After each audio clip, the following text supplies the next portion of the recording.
در شهر بختر دور ولایتی آزمون جمهوریوی بهترین خدمتچی دولتی از حساب زنان افتتاح گردید.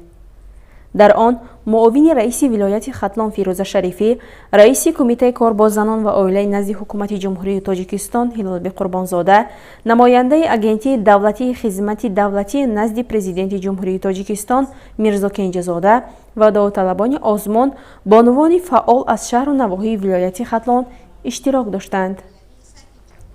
هدف برگزاری آزمون در عمل تطبیق نمودن برنامه دولتی تربیه و جابجاگذاری کادرهای راهبری کننده از حساب زنان و دختران لیاقتمند برای سالهای 2023-2030 و ذخیره نمودن کادرهای بلند اختصاص از حساب زنها می باشد.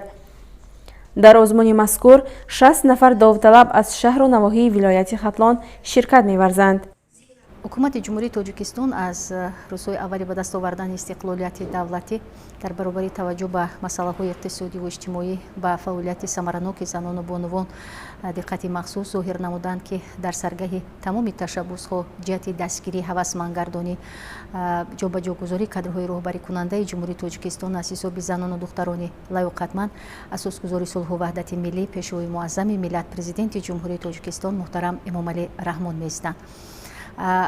در این سالها وابسته به سمت فعالیت کار با زنان و عائله زیاده از 60 سندهای معیاری حقوقی قبول و تطبیق کرده می شوند که جهت بالوروی منصبی و بلند برداشتن ملکه کسبی زنان و بانوان مساعدت فعال کرده است.